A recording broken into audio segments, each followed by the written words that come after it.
Assalamualaikum, apa kabar semuanya? Semoga dalam keadaan sehat walafiat. Hari ini kita belajar tema 1 subtema 3 ya. Seperti biasa ada 5 pokok bahasan yang akan kita bahas pada pembelajaran kali ini. Yang pertama PPKN tentang pengalaman Pancasila. Kedua bahasa Indonesia tentang kesimpulan pada suatu paragraf. Yang ketiga, IPA, perkembangbiakan vegetatif pada tumbuhan. Yang keempat, IPS, tentang politik negara ASEAN. Terakhir, SBDP, kita akan belajar tentang poster dan komik. Oke, yang pertama kita akan membahas tentang pengamalan nilai-nilai Pancasila. Berikut contoh pelaksanaan sila pertama. Pertama, takwa terhadap Tuhan Yang Maha Esa. Kedua, toleransi dan penghormatan kepada agama atau kepercayaan lain. Ketiga, kerukunan antar umat beragama. Kemudian, contoh pelaksanaan sila kedua. Yang pertama, persamaan derajat. Kedua, menghargai hak asasi manusia. Ketiga, solidaritas antar sesama manusia.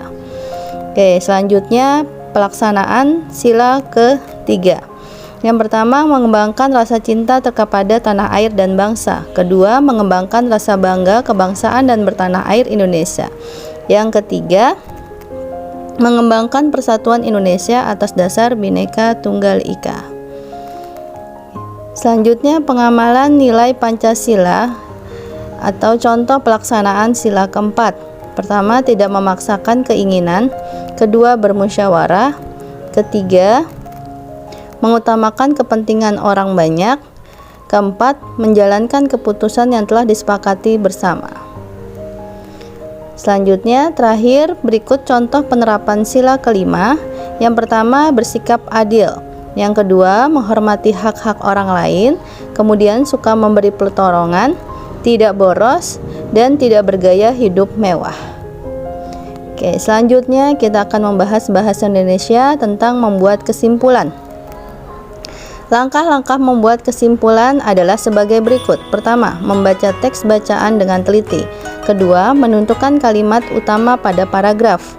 Yang ketiga, menentukan ide pokok paragraf. Yang keempat, menentukan informasi penting kalimat penjelas setiap paragraf. Yang kelima, menyusun ide pokok dan informasi penting kalimat penjelas menjadi kesimpulan paragraf. Oke, terakhir, merangkai kesimpulan paragraf menjadi kesimpulan teks bacaan. Oke, selanjutnya contoh cara membuat kesimpulan. Berikut ada teks. Taman nasional banyak terdapat di Indonesia, seperti Taman Nasional Tanjung Puting di Kalimantan yang melindungi orangutan. Tujuan dibuatnya Taman Nasional adalah untuk melestarikan hewan, tumbuhan yang semakin berkurang jumlahnya. Kesimpulan paragraf pada teks di atas. Yang pertama, Taman Nasional untuk melestarikan hewan dan tumbuhan. Oke, selanjutnya kita akan belajar IPA tentang perbedaan perkembangbiakan generatif dan perkembangbiakan vegetatif pada tumbuhan. Perkembangbiakan generatif yaitu perkembangbiakan tumbuhan melalui perkawinan sel kelamin jantan atau benang sari dan sel kelamin betina atau yang biasa disebut putik. Perkembangbiakan vegetatif yaitu perkembangbiakan tumbuhan tanpa perkawinan. Perkembangbiakan vegetatif alami adalah perkembangbiakan secara tidak kawin pada tumbuhan yang terjadi dengan sendirinya tanpa bantuan manusia. Berikut adalah contoh-contoh perkembangbiakan vegetatif alami pada tumbuhan. Seperti dapat kalian lihat. Kita bahas satu-satu ya. Umbi batang adalah batang yang tumbuh di dalam tanah dan ujungnya menggelembung menjadi umbi. Umbi batang tersebut sebenarnya merupakan cadangan makanan bagi tumbuhan itu. Seperti bisa kalian lihat, contoh-contoh tumbuhan yang berkembang biak secara umbi batang. Kedua adalah umbi lapis, merupakan pelepah daun yang berlapis-lapis. Contoh tumbuhannya antara lain ada bawang merah, bawang putih, bunga bakung, dan bunga tulip seperti dapat dilihat pada gambar. Yang ketiga adalah umbi akar. Umbi akar adalah akar yang membesar berisi cadangan makanan. Contohnya bisa dilihat ada wortel, lobak, dan singkong.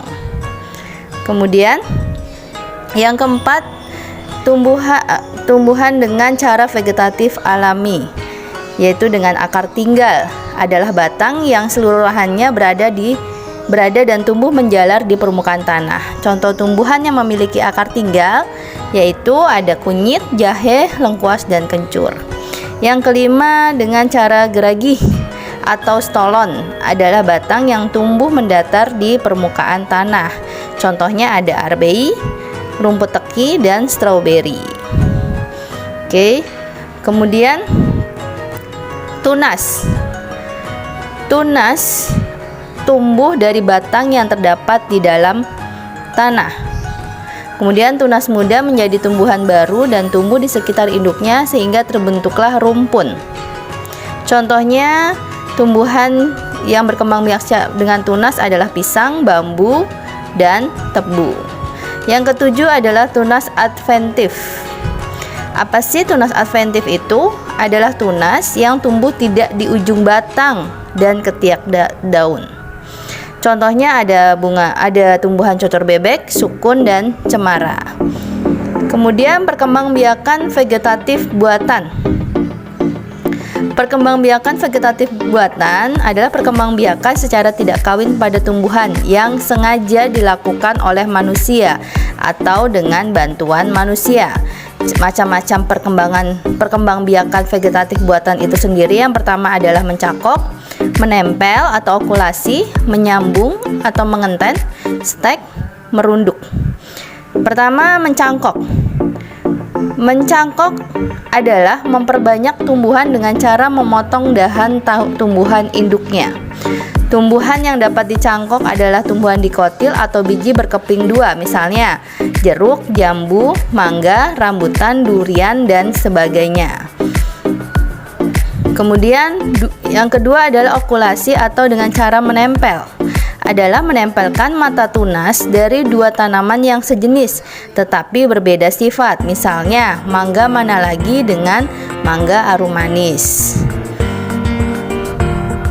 Seperti yang dapat kalian lihat pada gambar, tujuan okulasi sendiri adalah menggabungkan sifat-sifat unggul dari dua tanaman sehingga diperoleh satu tanaman yang memiliki gabungan sifat unggul.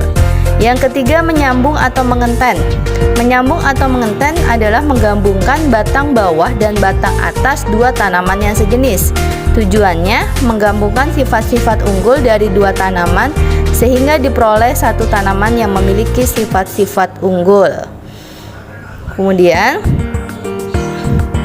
menyentek adalah memperbanyak tumbuhan dengan menancapkan atau menanam potongan batang tumbuhan induknya. Tumbuhan yang biasa di stek antara lain adalah ketela pohon, tebu, mawar, melati, dan kangkung. Jadi kita bisa menanam dengan cara memotong bagian tubuh induknya. Yang kelima adalah merunduk. Memperbanyak tumbuhan dengan cara merunduk batang atau cabang ke tanah sehingga tumbuh akar di bawahnya. Setelah akarnya banyak, cabang yang berhubungan dengan tumbuhan induk itu akan dipotong. Contohnya terjadi pada tumbuhan alamanda, anyelir, apel, selada air, anggur, dan sebagainya. Oke, selanjutnya kita akan belajar IPS tentang fakta politik negara-negara ASEAN. Yang pertama, belajar di negara Indonesia. Kepala negara dipimpin oleh presiden, ibu kotanya adalah Jakarta, bahasa nasionalnya adalah Indonesia, dan mata uangnya adalah rupiah. Indonesia merupakan negara yang luas wilayahnya terbesar di Asia Tenggara. Pancasila merupakan dasar negara Indonesia. Kemudian yang kedua adalah Brunei Darussalam. Kepala negaranya adalah Sultan Haji Hassanal Bolkiah dan ibu kotanya berada di Bandar Seri Begawan. Bahasa yang dilakukan biasanya Melayu dan bahasa Inggris. Mata uangnya Brunei dolar. Brunei adalah negara kecil yang terletak di bagian utara Pulau Kalimantan. Selanjutnya ada negara Kamboja. Kepala negaranya dipimpin oleh seorang raja, kepala pemerintahannya dipimpin oleh Perdana Menteri, dan ibu kota Kamboja adalah Phnom Penh. Bahasa nasionalnya Khmer, mata uangnya rial. Laos. Kepala negara dipimpin oleh seorang presiden, sedangkan kepala pemerintahannya dipimpin oleh Perdana Menteri dan ibu kotanya berada pada Vientiane. Bahasa nasionalnya Lao. Mata uangnya Kip. Selanjutnya ada negara Malaysia. Negara Malaysia dipimpin oleh Sultan Muhammad V. Kemudian kepala pemerintahannya dipimpin oleh Datuk Seri Moh Najib bin Tun Abdul Razak dengan ibu kota berada di Kuala Lumpur. Bahasa yang biasa digunakan Melayu, Inggris, Cina, dan Tamil. Mata uangnya ringgit. Kemudian ada negara Myanmar. Kepala negara dipimpin oleh presiden, ibu kotanya Naypyidaw. Bahasa nasionalnya Myanmar. Mata uangnya Kyat. Kemudian dijuluki sebagai negara 1000 pagoda. Selanjutnya ada negara Filipina. Kepala negaranya dipimpin oleh seorang presiden dengan ibu kota berada di kota Manila. Bahasa yang biasa digunakan ada Filipino atau Tagalog dengan Inggris, bisa juga Spanyol. Mata uangnya peso. Kemudian negara Singapura, kepala pemerintahannya Perdana Menteri Lee Hsien Loong. Ibu kotanya Singapura, bahasanya Inggris, Melayu, Mandarin, dan Tamil. Kemudian mata uangnya dolar Singapura. Singapura dapat menjadi negara yang paling maju di Asia Tenggara. Kemudian ada negara Thailand, dipimpin oleh kepala negara yang bernama Maha Vajiralongkorn dengan kepala pemerintahan Perdana Menteri. Ibu kotanya berada di Bangkok.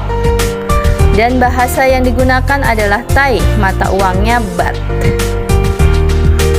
Satu-satunya negara di Asia Tenggara yang tidak pernah dijajah adalah negara Thailand. Oke, selanjutnya negara Vietnam. Dipimpin oleh seorang Presiden Tran Dai Quang, kepala pemerintahannya Perdana Menteri Nguyen Xuan Phuc, dan ibu kotanya Hanoi. Bahasa nasionalnya Vietnam, mata uangnya dong. Oke, selanjutnya seni budaya dan prakarya. Kita akan belajar poster dan komik. Poster adalah karya seni atau desain grafis yang berisi komposisi gambar dan huruf yang menarik di atas kertas, berukuran besar dan berisi pesan-pesan. Poster biasanya ditempel di tembok, di tempat umum, di kendaraan, dan di tempat strategis yang dikunjungi banyak orang dan mudah dibaca. Oke. Kemudian